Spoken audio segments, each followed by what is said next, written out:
Hello students and welcome back to my accountancy class. Hope you all are fine and safe at your home. So today in this video we are going to learn about the rules of debit and credit. So before that I would like to tell you that what is account. Account क्या होता है पहले आपको ये समझना होगा फिर हम रूल्स पे आएंगे. तो अकाउंट्स क्या होता है देखिए it is a summarised record of transaction at one place relating to a particular head. हमने अकाउंटिंग की जब हम लोग इंट्रोडक्शन देख रहे थे तो उसमें हमने बताया था कि हम सारी चीज़ों को समराइज करते हैं, क्लासिफाई करते हैं, सेम एक जैसे आइडेंटिफाइड जितने भी ट्रांजैक्शंस होते हैं उस सबको आइडेंटिफाई करने के बाद हम उसको क्लासिफाई करते हैं, अलग अलग करते हैं. तो जो भी एक तरीके की होती है ट्रांजैक्शन उसको एक जगह पे लिखते हैं, है ना. तो वो जो एक जगह पे लिखते हैं उसी को अकाउंट बोला जाता है. तो it is a summarized record of transaction. Transaction का एक समराइज्ड रिकॉर्ड होता है at one place relation to a particular head. अब जैसे परचेजेस का था तो हमने उसको परचेजेस के हेड में परचेजेस अकाउंट एक बनाया और उसमें सारे परचेजेस को लिख दिया. इसी तरह सेल्स का बनाया और सारे सेल्स अकाउंट में सारे सेल्स वाले ट्रांजैक्शन लिख दिए. इसी तरह सैलरी आपने पे किया तो सैलरी अकाउंट बना दिया. ठीक है. अब कैपिटल आया बिजनेस में, जो बिजनेस का ओनर है वो कैपिटल लेके आया तो कैपिटल अकाउंट बन जाता है. इसे प्रोप्राइटर्स अकाउंट बोलते हैं, ओनर का अकाउंट, है ना. तो बहुत सारे अकाउंट बनाए जाते हैं. तो सारे अकाउंट्स बनाने से पहले आपको पहले सीखना पड़ेगा कि होता क्या है अकाउंट्स, है ना. तो अकाउंट्स कैसे बनता है, तो ये टी शेप का अकाउंट बनाया जाता है. टी फॉर्म में होता है कोई भी अकाउंट, एक्स वाई जेड जितने भी अकाउंट होते हैं वो टी फॉर्म में होता है. ठीक है. और उसका जो लेफ्ट साइड होता है वो होता है डेबिट साइड और राइट साइड वो होता है credit side. Left debit and right credit. Okay. तो इसीलिए हम ऊपर इसको डिनोट कर देते हैं डी आर से. डी आर ये डेबिट का शॉर्ट फॉर्म होता है डी आर. ठीक है. तो अपने लेफ्ट साइड में, अपने अकाउंट के लेफ्ट साइड में हम लोग डी आर डोनेट करते हैं. वो रिप्रेजेंट करता है कि ये डेबिट साइड है.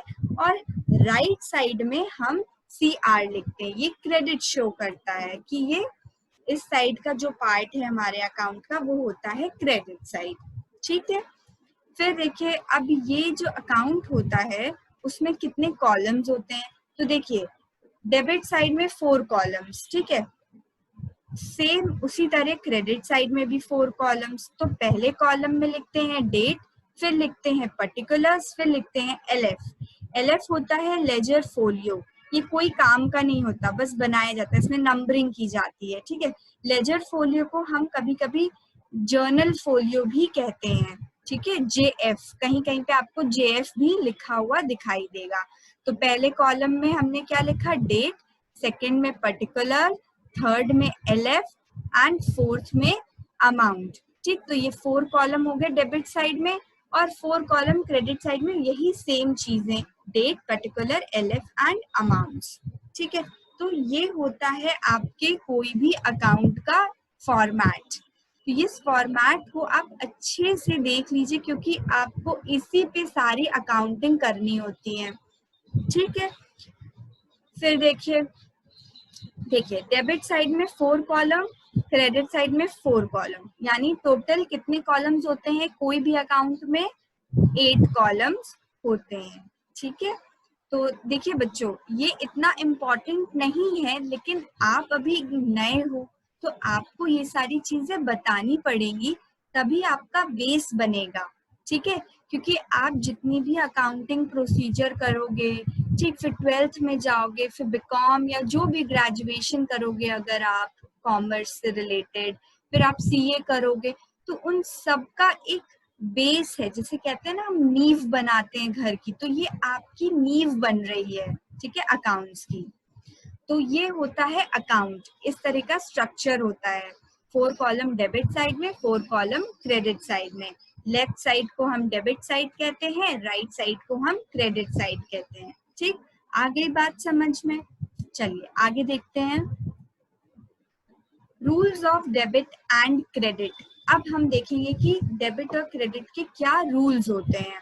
ठीक है, तो ये जो रूल्स होते हैं ना वो टू अप्रोचेस में डिवाइडेड होता है। There are two approaches of rules of debit and credit.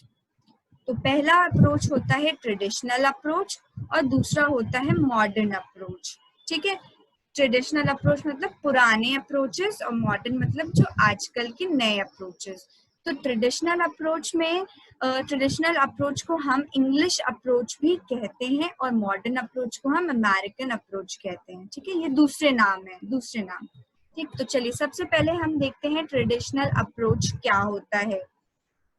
तो ट्रेडिशनल अप्रोच में account is classified into two categories. According to traditional approach, there are two types of accounts. Okay, so first is personal account and second is impersonal account.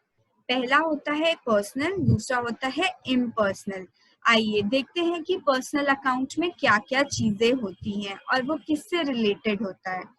अब personal account नाम से ही लग रहा है कि personal, person वाले account. ठीक, तो नेचुरल पर्सनल हो गया। ठीक, natural personal, artificial personal and representative personal. तो ये तीनों से रिलेटेड कुछ भी चीज होंगी तो वो होता है पर्सनल अकाउंट। अब देखिए नेचुरल पर्सनल क्या होते हैं, जैसे कि हम और आप, रामू अकाउंट, श्यामू अकाउंट, कोई भी इंसान है उसका कोई अकाउंट बन रहा है। ठीक, कोई भी इंसान, तो वो हो गया नेचुरल पर्सन और ये किसके अंडर में आता है? पर्सनल अकाउंट के। फिर है आर्टिफिशियल पर्सन। आर्टिफिशियल पर्सन क्या होता है? जैसे कि कंपनीज अकाउंट।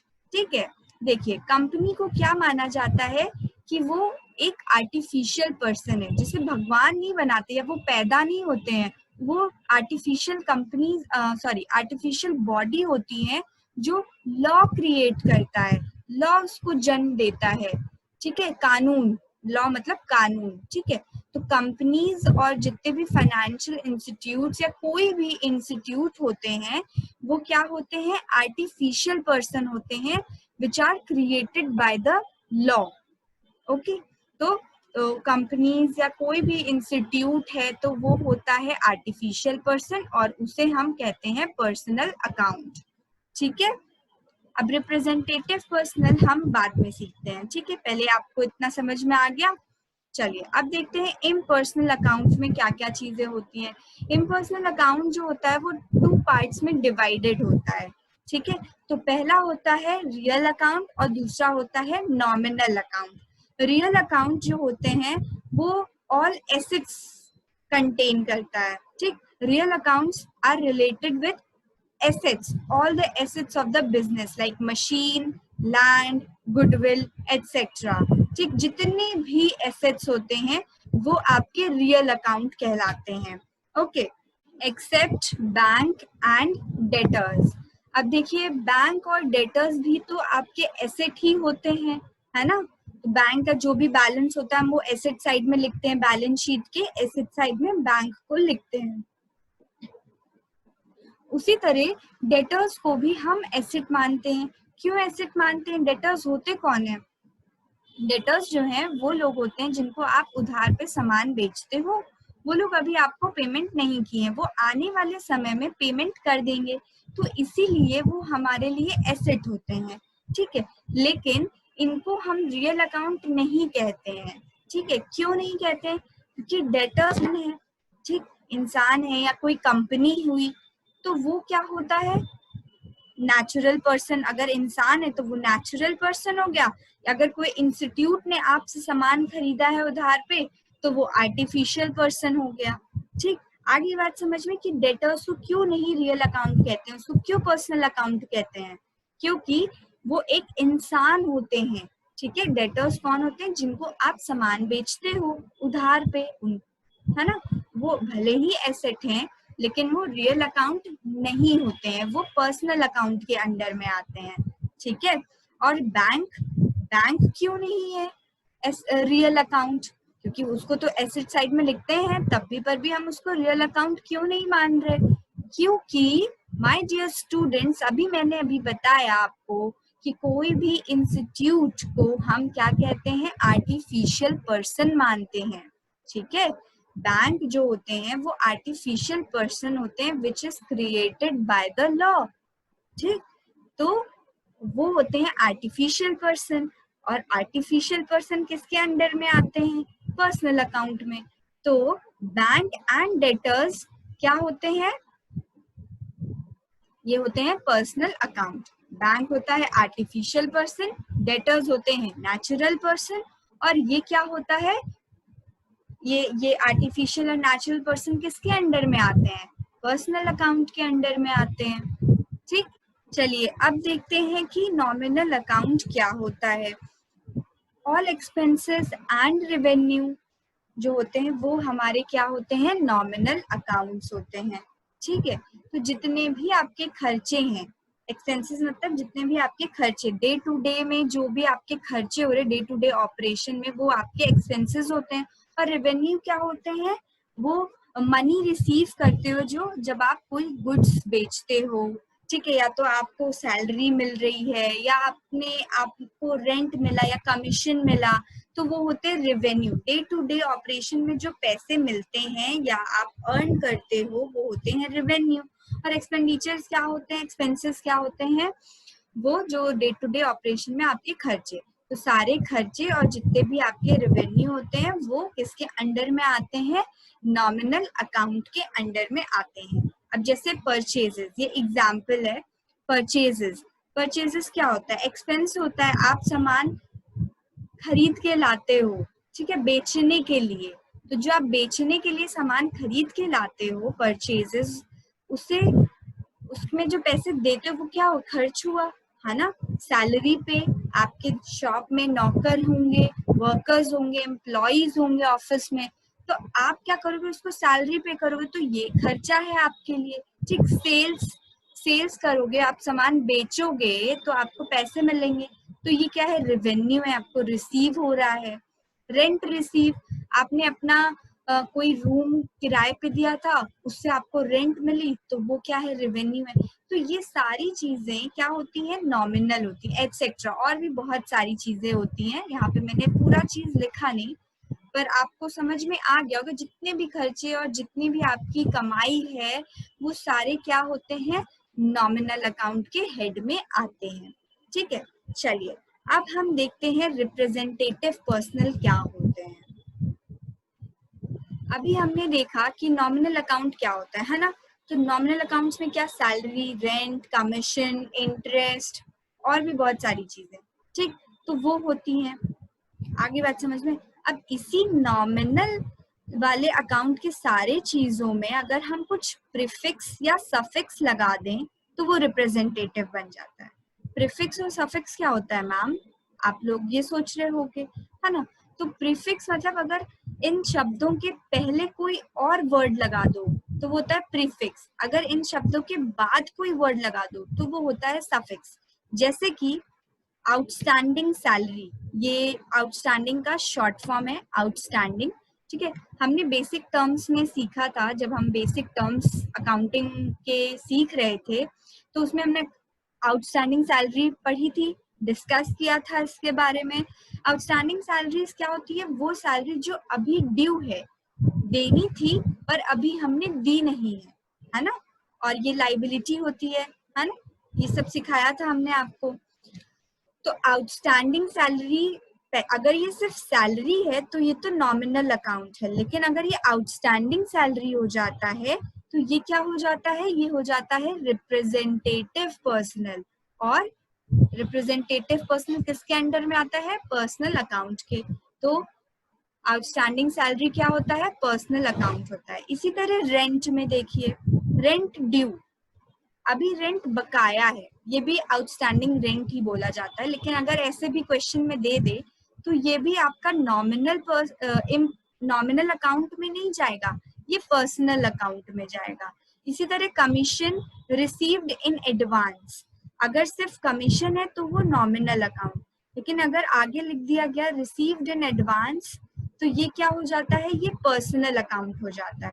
तो कोई भी नॉमिनल वाले चीजों में अगर कुछ पहले कोई शब्द जोड़ दिया जाए या बाद में कोई शब्द जोड़ दिया जाए तो वो क्या हो जाता है, रिप्रेजेंटेटिव पर्सनल हो जाता है, और वो किसके अंडर में आते हैं, पर्सनल अकाउंट के अंडर में आते हैं। ठीक है, चलिए अब देखते हैं मॉडर्न अप्रोच क्या होता है। मॉडर्न अप्रोच के हिसाब से account is classified into 5 categories. जैसे ट्रेडिशनल अकाउंट में 2 कैटेगरीज में होता था, एक पर्सनल और एक इम्पर्सनल, वैसे ही यहाँ पे मॉडर्न अप्रोच में 5 कैटेगरीज हो जाती हैं। उन 5 कैटेगरीज का एक कोड होता है, लर्न करने के लिए आपके लिए कोड बना दिया गया है, क्लियर, ठीक है, 1 2 3 4 5, ठीक है। तो ये 5 कैटेगरीज बना दी गई हैं आपके मॉडर्न अप्रोच के हिसाब से। देखिए, पहला है capital, C stand for capital, L stand for liability, E stand for expenses, A stand for asset and R stand for revenue. तो ये कोड आप याद कर लेंगे ना तो आप आराम से ये सारे पांचों लिख सकेंगे, आप भूलेंगे भी नहीं, ठीक है। C for capital, L for liability, E for expenses, A for assets and R for revenue. अब कैपिटल के एग्जाम्पल क्या हो सकते हैं, ये एग्जाम्पल है प्रोप्राइटर्स अकाउंट, ठीक है। कैपिटल क्या होता है, जो ओनर जो है या प्रोप्राइटर, ओनर को हम प्रोप्राइटर भी कहते हैं, है ना। तो ओनर जो है अगर कुछ कैपिटल लेकर आता है अपने बिजनेस में, मतलब कुछ पैसे लगाता है, तो वो कैपिटल होती है। तो अगर हमें उसके अकाउंट बनाना होता है तो प्रोप्राइटर्स अकाउंट या कैपिटल अकाउंट बनाते हैं। लाइबिलिटी का क्या एग्जाम्पल हो सकता है, कोई भी लाइबिलिटी, हमने सीखी थी ना लाइबिलिटी क्या क्या चीजें हो सकती हैं, लोन हो सकता है ना, क्रेडिटर्स हो सकते हैं, तो क्रेडिटर्स अकाउंट, ये एक एग्जाम्पल दे रहे हैं, और भी बहुत होते हैं। एक्सपेंसेस में क्या, सैलरी अकाउंट, ठीक है, सैलरी अकाउंट हो गया, या रेंट अकाउंट, जो भी आपके खर्चे हैं वो सारे अकाउंट्स। एसेट्स में machinery account, furniture account, building account, बहुत सारे अकाउंट्स बन जाते हैं। रेवेन्यू क्या होता है, जो आपकी कमाई हो रही होती है, तो सेल्स अकाउंट, सेल किया आपने, कुछ अर्न किया, तो वो हो गया हमारा रेवेन्यू, ठीक है। तो स्टूडेंट्स आज के लिए बस इतना ही। आज हमने सीखा कि कौन कौन से अप्रोचेस होते हैं, एक होता है ट्रेडिशनल अप्रोच, एक होता है मॉडर्न अप्रोच। ट्रेडिशनल अप्रोच में हमने देखा कि वो 2 पार्ट्स में डिवाइड होता है, पर्सनल एंड इम्पर्सनल। फिर उसके बाद मॉडर्न अप्रोच 5 कैटेगरीज में डिवाइडेड होता है, capital, liability, expenses and revenue, ठीक है। और हमने देखा कि अकाउंट्स को कैसे बनाया जाता है, फॉर्मेट क्या होता है अकाउंट्स का, और अकाउंट्स का मतलब क्या होता है। So hope you have understood all the things. Note down all the points in your notebook, and we'll meet in the next class. Till then, keep revising all the points and previous chapters also. So thank you, students. Have a nice day.